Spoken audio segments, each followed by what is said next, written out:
پہلا سیموئیل اس کا 21 باب اور اس کی پہلی آیت سے۔ اور داؤد نوب میں اخی ملک کاہن کے پاس آیا، اور اخی ملک داؤد سے ملنے کو کانپتا ہوا آیا اور اس سے کہا، تو کیوں اکیلا ہے اور تیرے ساتھ کوئی آدمی نہیں؟ داؤد نے اخی ملک کاہن سے کہا کہ بادشاہ نے مجھے ایک کام کا حکم کر کے کہا ہے کہ جس کام پر میں تجھے بھیجتا ہوں اور جو حکم میں نے تجھے دیا ہے وہ کسی شخص پر ظاہر نہ ہو، سو میں نے جوانوں کو فلانی فلانی جگہ بٹھا دیا ہے۔ پس اب تیرے ہاں کیا ہے؟ میرے ہاتھ میں روٹیوں کے 5 گردے اور جو کچھ موجود ہے۔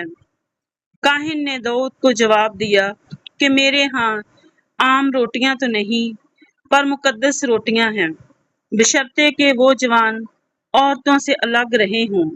داؤد نے کاہن کو جواب دیا، سچ تو یہ ہے کہ 3 دن سے عورتیں ہم سے الگ رہی ہیں، اور اگرچہ یہ معمولی صفت ہے تو بھی جب میں چلا تھا تب ان جوانوں کے برتن پاک تھے، تو آج ضرور ہی وہ برتن پاک ہوں گے۔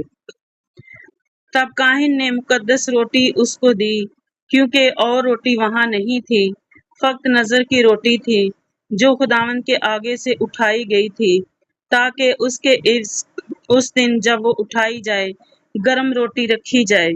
اور وہاں اس دن سول کے خادموں میں سے ایک شخص خداوند کے آگے رکا ہوا تھا، اس کا نام ادومی دوئنگ تھا، یہ سول کے چرواہوں کا سردار تھا۔ پھر داؤد نے اخی ملک سے پوچھا، کیا یہاں تیرے پاس کوئی نیزہ یا تلوار نہیں؟ کیونکہ میں اپنی تلوار اپنے ہتھیار اپنے ساتھ نہیں لایا، کیونکہ بادشاہ کے کام کی جلدی تھی۔ اس کاہن نے کہا کہ فلسطی جولیت کی تلوار جسے تو نے ایلا کی وادی میں قتل کیا، کپڑے میں لپٹی ہوئی افود کے پیچھے رکھی ہے، اگر تو اسے لینا چاہتا ہے تو لے لے، اس کے سوا یہاں کوئی اور نہیں۔ داؤد نے کہا، ویسی تو کوئی ہے ہی نہیں، وہی مجھے دے۔ اور داؤد اٹھا اور سول کے خوف سے اسی دن بھاگا اور جات کے بادشاہ 21 کے پاس چلا گیا۔ اور 21 کے ملازموں نے اس سے کہا کہ کیا یہی اس ملک کا بادشاہ داؤد نہیں؟ کیا اسی کے بارہ میں ناچتے وقت گا گا کر انہوں نے آپس میں نہیں کہا تھا کہ سول نے تو ہزاروں کو پر داؤد نے لاکھوں کو مارا؟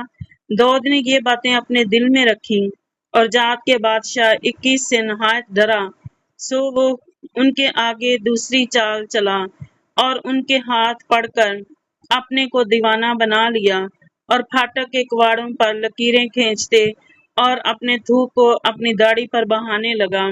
تب 21 نے اپنے نوکروں سے کہا کہ لو، یہ آدمی تو سڑا ہے، تم اسے میرے پاس کیوں لائے؟ کیا مجھے سڑیوں کی ضرورت ہے جو تم اس کو میرے پاس لائے ہو؟ میرے سامنے سڑی پن کرے، کیا ایسا آدمی میرے گھر میں آنے پائے گا؟ آمین۔